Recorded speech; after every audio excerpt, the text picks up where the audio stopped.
Hey everybody, it's Maxine Taylor with my Trumpology report. This is part two. If you saw the first one, Mercury is definitely retrograde. I had the wrong birthday for Omarosa. I had the 15th of February. It's the 5th of February. And I want to thank Amber Ruby for bringing that to my attention. Thank you so much, honey. I can't tell you how much I appreciate it. So I thought, well, I can't wait to see what the new chart looks like for Omarosa and how it compares with Trump. And after doing the first video, I thought it's going to be a tough one to top. I think it's even better. Okay. So the question that I'm posing at the beginning of this show is, do you think that Trump has met his match? And I'm going to describe the charts to you and the comparisons, and then you tell me what you think.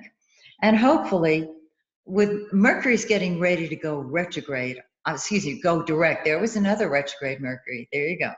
Getting ready to go direct on Sunday. So I'm hoping I have everything in place and everything in order. And once again, Amber, thank you. Thank you, thank you, thank you. So what I'm going to do, I have described Trump's chart in earlier videos. Ever since he started campaigning, I've been talking about his chart. I'm going to do it again briefly because I want it to be fresh in your mind, and then wait until I show you Omarosa's chart. Now, I'm going to give you her accurate birth date. It's February 5th, 1974, 10:54 p.m., Youngstown, Ohio. And the thing that first struck me and got my attention was that she was born at 10:54 p.m. and Trump is born at 10:54 a.m. There are no accidents. So if you watch the first one, just compare it to the second one because I think you're going to find it really interesting. I'm going to start, here we go. I'm going to start by describing Trump's chart. I know some of you are students of astrology, some of you are professional astrologers, and you've got the chart memorized. But hear it again for the first time, okay? Because in this case, we are comparing it to Omarosa. All right, so just looking at this chart, and I'm going to make a little note here to make sure everything is right. There we go. As we look at Trump's chart, once again, his 10th house is packed. He has Uranus, the rebel, in his 10th house of career, his public image. Uranus is unpredictable. We never know what Uranus is going to do. Now, the sun, which is his chart ruler because he has a Leo ascendant, is in the 10th house too. And this is Daddy's message. Be the leader, be the leader, be the king, be the one on top. But the catch-22 is that there's always somebody else there, okay? So that's where the struggle can come in. He has the North Node in his 10th house, and so this is the area of greatest success and fulfillment for him, which is being the leader, okay? Now, his 11th house. He has Mercury, the planet of communication, in his 11th house. And I'm going to look at the natal chart for the degrees. Okay. He thinks about his friends. He talks to his friends. There's lots of talking to and from and about friends. Now, he also has Saturn, the wall builder, Saturn in his 11th house of friends. And so he has to be the leader in all of his groups. Saturn can be fear. It is restrictive in some people's lives. It deals with responsibility and responding to your ability. And so Trump has exhibited fear when it comes to his inner coterie because he wants total loyalty. And he has Saturn conjunct Venus. And so there is a certain feeling of obligation involved with friends, number one. Number two, he takes his friendship very, very seriously. He wants loyalty. I think most people would like loyalty from their friends too. In this case, because he's proving stuff to daddy, very powerful. Now, his 12th house of behind the scenes activities has Pluto, the controller behind the scenes. Pluto can also be the transformer, total transformation, all or nothing. From what we have heard, and remember this is the 12th house, so it's behind the scenes. We don't hear it. We get inklings, so to speak. With Pluto in his 12th house, he controls from behind the scenes. And the 12th house deals with our hidden enemies, and his hidden enemies control him. And so there's always a power or drive going on, the need to be the one in control. Now he has Mars right behind the ascendant. He has Mars in 26 Leo. His ascendant is 29 Leo, 58 minutes. It's practically Virgo, which is why he's so sensitive to criticism, because he has to be perfect. Virgo, cross every T, dot every I. You can tell I'm not a Virgo. Okay, I am so not perfect. Oh gosh. Virgo is. If you've got a Virgo friend, if you want to know how to do something, you ask that Virgo. They will tell you exactly what to do and how to do it. And if you're smart, you'll listen to them. Okay, back to Trump. With Mars just 2 degrees behind his ascendant, he's motivated by war, by fight, by anger. And this is just how he is. We've seen it. And the reason we've seen it is because it's behind the ascendant, so we can see it. And of course, Leo is the showman, and that is the ascendant. Now he has Neptune in his second house of money, and we know that Neptune dissolves things. We also know that Neptune hides things. We know that Neptune involves wishful thinking. Traditionally, if you're functioning on a higher level, a spiritual level, and you have Neptune in your second house, you have a non-materialistic attitude toward money. So Neptune can go either way, very high, very low.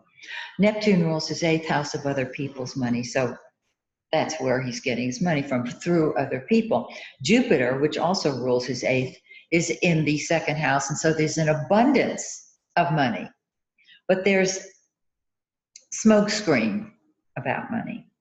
Now, down here at the 4th house of home and family, he has his South Node, and I want to tell you, with Omarosa's new chart, her moon is not in Sagittarius. It's in great, grand, glorious Leo. So you'll see, I'll share it in just a minute. With the South Node conjunct the moon, the South Node is the South Node of the moon. The moon deals with past lives. It deals with, it adds an emotional tone to everything. In Sagittarius, he wants freedom when it comes to home and family. But this is the area of drain, of loss for him, home, family, and real estate, if he spends too much time there. This is where he really wants to be. Now, his vertex is in the 5th house of fun and games, and children, and sex, and movies, and drama, and all fun things. So that's his birth chart. Now, I think what I'm going to do now is continue. No, I'm going to do it a little differently. I'm going over to Omarosa's chart, because that was the one that I needed to correct. And I can't wait to share this with you.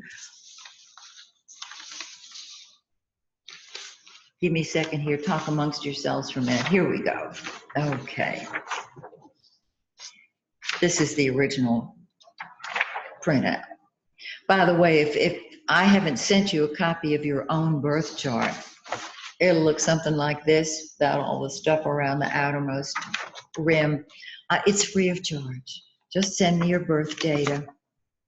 go to my website, send me your birth data, and I will send you a copy of your birth chart, free of charge.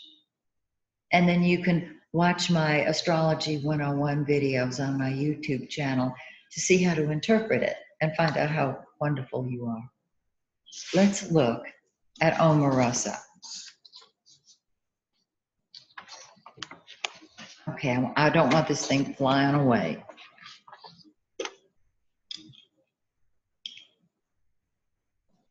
The first thing we notice about Omarosa's chart, besides this packed fifth house, this chart is very much like the first one I did, but here come the differences. She still has a lovely Libra ascendant, which means she will always be attractive and politically correct. She can be politically correct. Now we've got Uranus, it's still in the first house, so, you know, I'll get to that in a second. Her Pluto is 6 Libra 36. Her ascendant is 6 Libra 54. Pluto is the planet of control, total control. We control so that we won't be controlled by the other person. So if we come from control, we're controlled by the control. We're controlled by fear. And the fear is total annihilation. On the ascendant, there's a fear of total annihilation. And so this woman is just as tough as she tells you she is. Because with Pluto, those of you who study astrology know, it's all or nothing. And she will not be stepped on. And she's demonstrated that. All right. Now,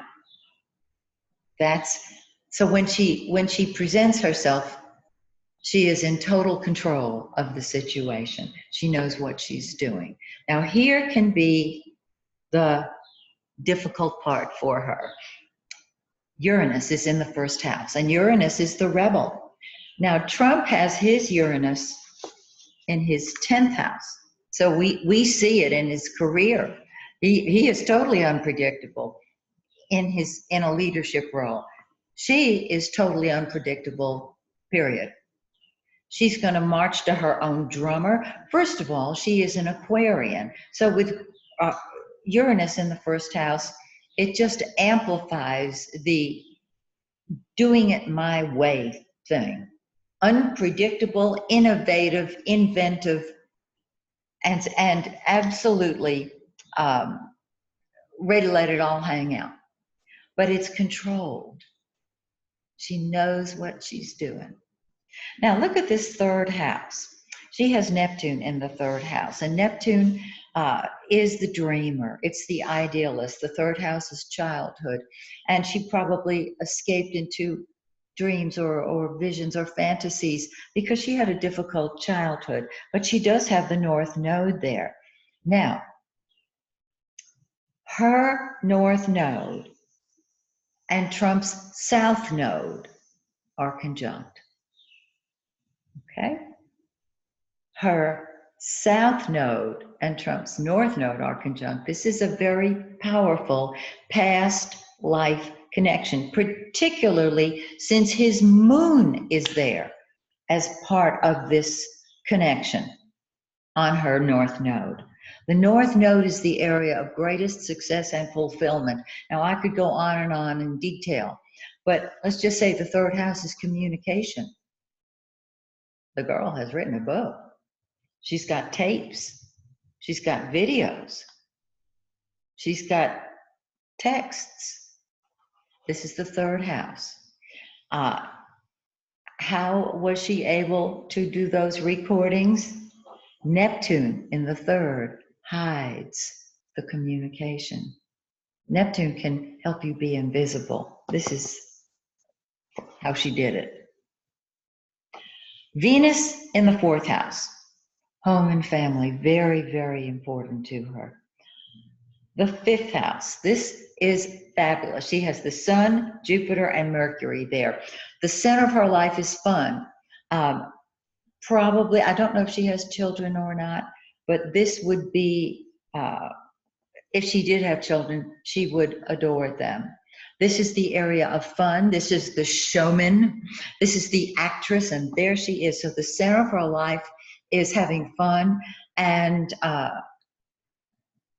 being an actress, making life a drama, making life a reality show. She has Jupiter conjunct the sun. That amplifies it even more, so she's really up for fun. And Mercury is in her fifth house, and so it's in Pisces, and she is the dreamer, and she can kind of elaborate the truth a little bit. I haven't read her book. I don't know if it comes out tomorrow, so we'll just have to see. Now, her vertex is in the seventh house of other people, and so her karmic role is a one-on-one with other people. She has Mars in the eighth, and Mars in the eighth is the angry detective. It's the one who goes beneath the surface and discovers secrets. Eighth house is the house of secrets. And wherever Mars is what we fight with and fight for. That's what she's doing with her book, Unhinged. Now, her ninth house, publishing, the higher mind, the big picture. She has the south node there.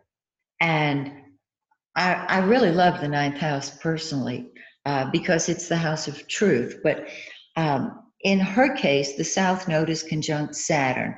And Saturn is fear I think in her case, because she has so much need for control. Saturn is responsibility. And my definition is respond to your ability. Well, this is the house of the higher mind. Publishing, communication. And so she feels she should and ought to, that Saturn should and ought to tell the truth. Now, her moon is in great, grand, glorious Leo in her 10th house of her career. So when she enters a room, she is on stage. She is instinctively drawn to a position of leadership. She got that from her mother's message. This is quite a chart. Now, let me show you what Trump triggers in Omarosa and what Omarosa triggers in Trump. Okay, since I'm working on Omarosa's chart, let me just flip it around here. And I'm going to start with this ascendant and Pluto.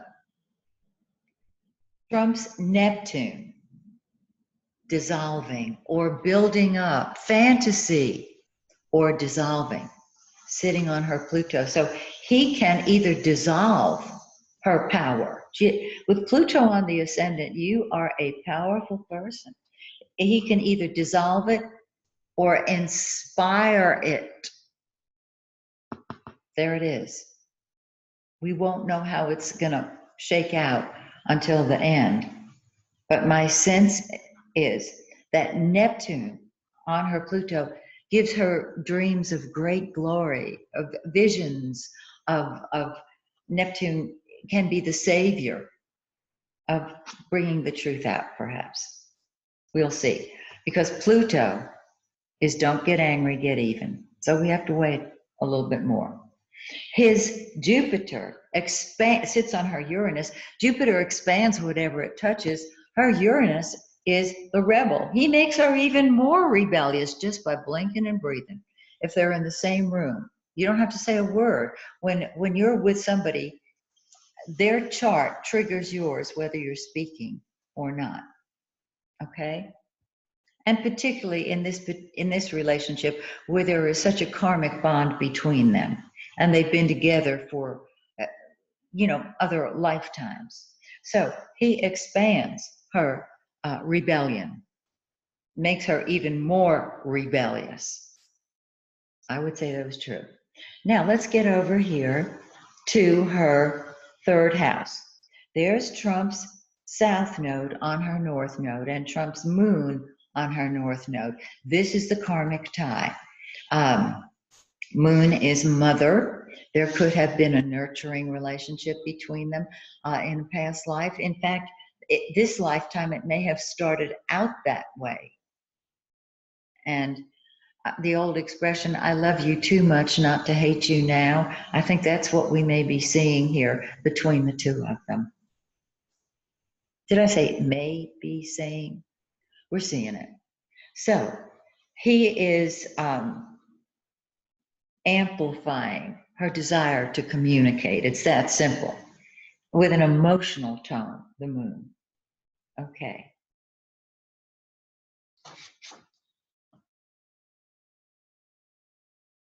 His midheaven.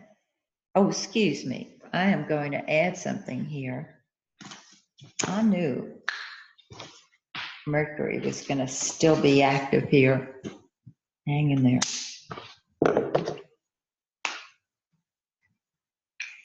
Okay. His vertex, which is his karmic role in life, sits on her Venus, which is love. And that does indicate a loving relationship that started out loving. How it ends up, we will see. His midheaven is on her Mars. And this fires up her rage, her anger. His authority angers her. His Uranus, North Node, and Sun sit on her Neptune, Saturn. Again, there's the node. Uranus shakes it up. She had big long-range plans. That would be the 9th house. He shook it up. Now his Saturn, his Sun sits on her Saturn and her Saturn on his Sun. And so they're powerful people. And he brings light to her feeling of responsibility to get the truth out. I'm sure he didn't see it this way. His Mercury is, let me give you the degrees here. Oh, silly me. Her midheaven is 8 degrees Cancer. His Mercury is 858 Cancer. Mercury is the communicator. So he brings out the communicator, the writer, the talker in her. Bet he didn't know that. And his Saturn and Venus are in her 10th house, so that she is the authority figure, but he is the authority figure. See, Saturn is the authority. And so she feels like she is an authority because he's given her that power. Venus is there, and there is love that he brings to her career. But there's his Pluto on her moon. This is a power play. When someone has their moon on your Pluto, this is a very deep emotional aspect between two people. Pluto is the matriarch in the family. The moon is mommy. And so there can be that type of tie moon from the past. And his Mars and ascendant are in her 11th house of friends, hopes, and wishes. And so she will fight for her friends. She will fight with her friends. But he amplifies her friendships. And in this case, with him. So the big areas, Pluto on moon, Neptune on Pluto, node on node, Uranus nodal, and Jupiter on Uranus. Now, let me show you what she triggers in his chart. Her south node, the area that drains energy, that takes energy, the area of loss, is in his 10th house of career. Not only is it in his 10th house, it's sitting on his Uranus, which is making him even wilder, even more rebellious. It's sitting on his north node. That's the connection from past lives. Very powerful. And it's sitting on his Sun. So it's draining his energy. Her Saturn is sitting on his Sun, because remember, they have that Saturn-Sun connection. Who's the leader? Who's got the most power? He is exerting his authority. She is exerting her authority. She's squelching his light. Okay? Don't feel sorry for either one of them. They're having the time of their lives doing this. Her midheaven is on his Mercury, and of course the Mercury midheaven thing. And so her leadership helps him communicate with other people. This is really great. Her moon is on his Pluto. It reinforces his need to be in control from behind the scenes. I don't have to elaborate, you know how that plays out. Now, her ascendant and Pluto are on his Neptune. She can mess up this hidden money thing going on. Her Uranus triggers his Jupiter, which means she can give him new, unique, and different ways of creating money. But Uranus is the rebel. It can be a troublemaker if it wants to be. And her North Node, well, her Neptune is in his 4th house. So his home is his haven. Her her North Node on his South Node moon. Again, that deep, emotional family tie from past lives. Her Venus on his vertex. That vertex loves fun. And Venus is love. So you can see there is love in that relationship. Her Sun and Jupiter are in his 6th house, expanding his work, and her Mercury's in his 7th, encouraging him to get out there and speak to people. Her vertex is in his 8th. This can be interesting because it means that she brings a new karmic role into the relationship. We'll have to see how that plays out. And lastly, of course, her Mars is on his midheaven. It's in his 9th house, and it triggers the fight for a principle, 9th house, principles. It sits on his midheaven too, and so she really makes him angry. So, I hope Mercury is done messing with me. Seriously, this is such an interesting reality show. You know, you can't make this stuff up. We will see how it plays out. Her book comes out tomorrow, and she's getting lots of publicity. She will not back down, not with that Pluto on her ascendant, even though his Neptune is dissolving it a little bit, but it can also be inspiring it. Neptune, nebulous, nefarious Neptune, like grabbing a handful of smoke. You can't do it. So, I think I got it right. This is the information. And I pose my question again. Do you think Trump has met his match in Omarosa? What do you think? Bye for now.